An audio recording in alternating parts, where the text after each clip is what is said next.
Chioma's heart sank as Joon's words settled over her like a heavy weight. "Leaving tomorrow," she whispered, her voice trembling.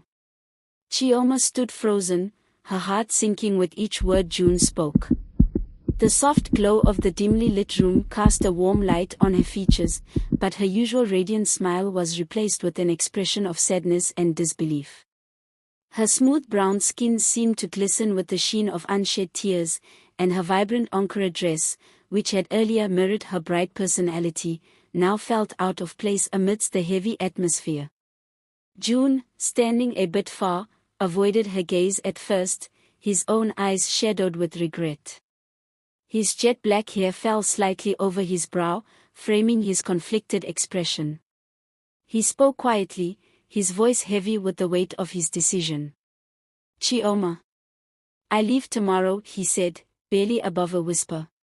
Her lips parted, as if to protest, but no words came out.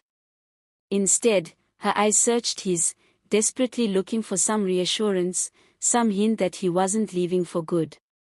When their gazes finally met, the pain in his eyes mirrored her own, and it made the reality of his departure all the more devastating. The room around them seemed to fade, leaving only the two of them suspended in a moment too raw and fragile to break. Joon nodded. His jaw tight. "I thought I had more time. I thought we had more time."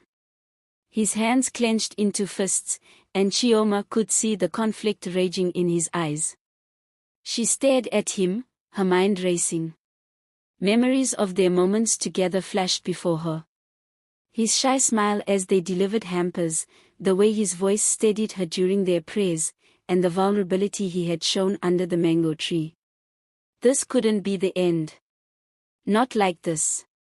"We have tonight," Chioma said, her voice firmer than she felt. "Let's make it count." Joon hesitated, his gaze flickering between her and the altar. "Chioma." "No," she interrupted, stepping closer. "If you leave without us figuring this out, it'll haunt me forever. I can't let you walk away without knowing if this means something to you. Because it means everything to me." Joon's resolve wavered, and for a moment, he looked like he might argue. But then, as if a dam had broken, he closed the distance between them and took her hand. "Okay," he said quietly. "Let's make it count." The streets of Lagos were alive with New Year's celebrations. Fireworks illuminated the night sky, and laughter echoed through the air. Joon and Chioma walked side by side, their fingers intertwined, lost in their own world. They spoke about everything. Their dreams, fears, the lives they had lived before they met. "I don't want to lose you," Chioma confessed as they stopped by a quiet lagoon, its waters shimmering under the moonlight. "I've spent my whole life waiting for someone who sees me, who truly sees me. And then you came along." Joon turned to her, his expression solemn. "You've changed everything for me, Chioma. You make me want to be braver, to take risks I never thought I could take. But I don't know how to fight the forces pulling us apart." Chioma's eyes burned with unshed tears. "Then don't fight alone. Let me fight with you."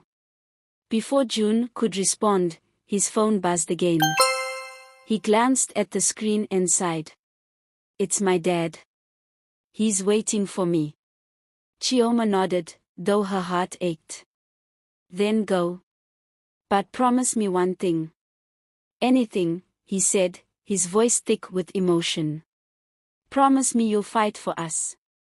No matter where you are, no matter how hard it gets. Don't let this be the end." Joon cupped her face in his hands, his touch gentle yet firm. "I promise," he whispered, his voice breaking. "I'll find my way back to you." And then, as fireworks exploded in the distance, he drew near to her, hands opening slowly, he hugged her, a warm hug filled with all the words and emotions they couldn't say, all the dreams they had yet to chase. The next morning, Chioma stood at the airport, watching Joon and his family prepare to board their flight. He turned to her one last time, his eyes locking with hers. "Goodbye, Chioma," he said, his voice trembling.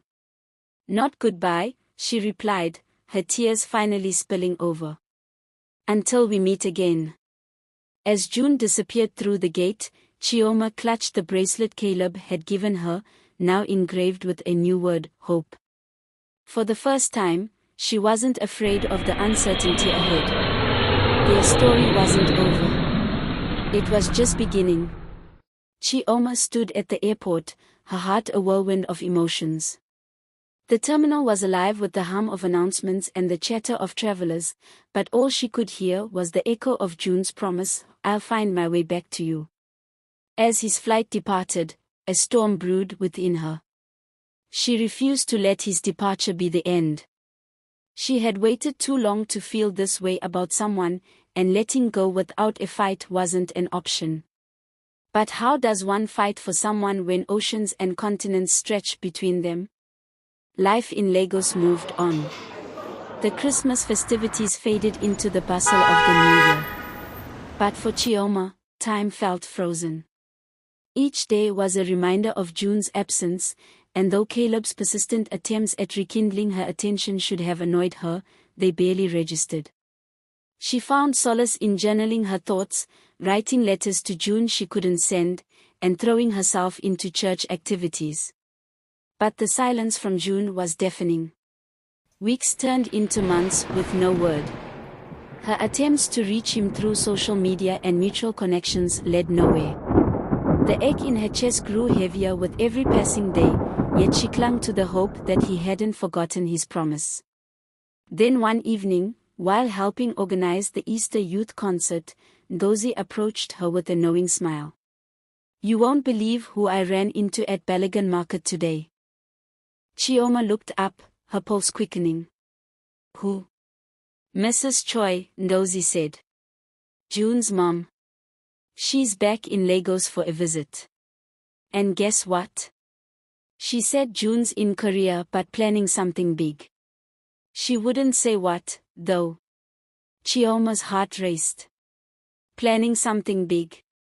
What does that mean? Ngozi shrugged, her eyes twinkling with mischief.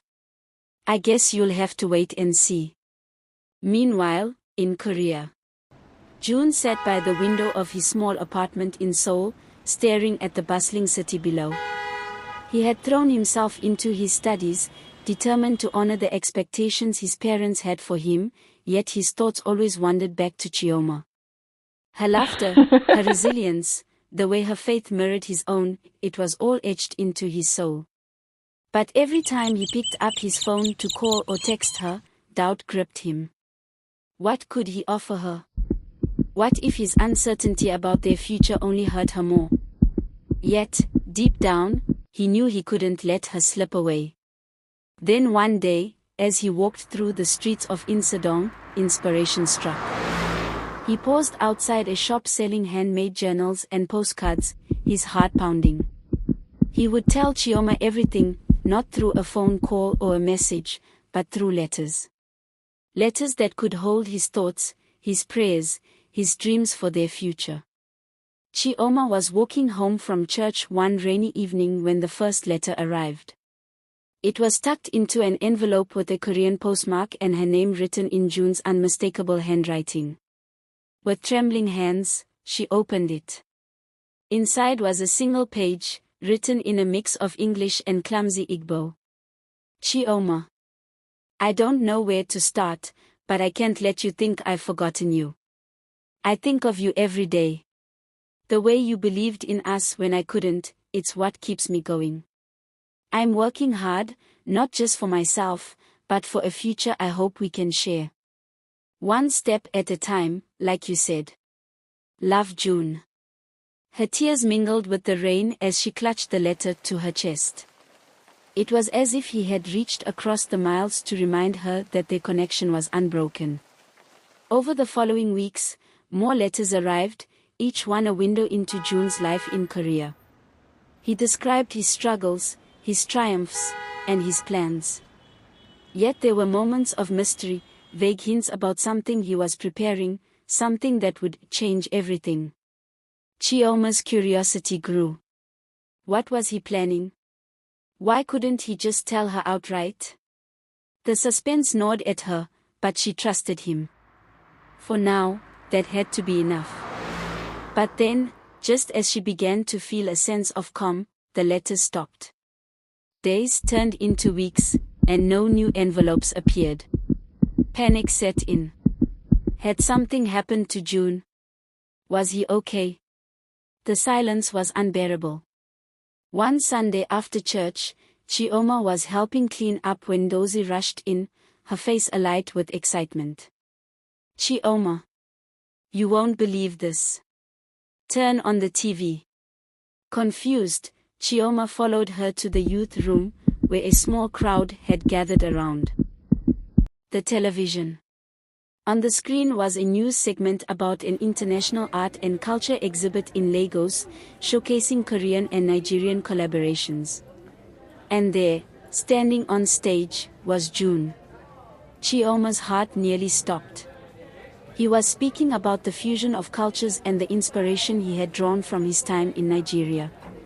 And then, as if on cue, he held up a painting, their painting. It was the lagoon they had visited on New Year's Eve, with two figures standing hand in hand under a starry sky. Her phone buzzed. It was a message from an unknown number. Meet me at the art gallery. Tonight. Chioma's heart pounded. Was this real? Could it really be Joon? That evening, dressed in her finest attire, Chioma walked into the bustling art gallery. Her eyes scanned the crowd, searching for him. And then, there he was, standing by the painting, his eyes filled with the same mix of determination and vulnerability she had fallen for. Joon, she whispered, her voice shaking. He turned, and the world seemed to fade away. Chioma, he said, stepping closer. I told you I'd find my way back to you. But how? She asked, tears streaming down her face. I worked hard, he said. I poured everything into my art, into understanding who I am and what I want. And every step brought me back to you. This exhibit, it's my way of telling the world, and you, that I'm ready to fight for us. The crowd around them disappeared as they stood there, their emotions raw and unfiltered. Chioma's heart swelled with hope, and for the first time in months, she felt whole again. But as they embraced, a shadowy figure loomed in the distance. Caleb watched, his jaw tight. He wasn't ready to give up so easily, and his next move would ensure that Chioma's love story with Joon wasn't smooth sailing. To be continued. If you like this video and would like to see more, then click subscribe and hit the bell button to notified on our latest releases. See you next video.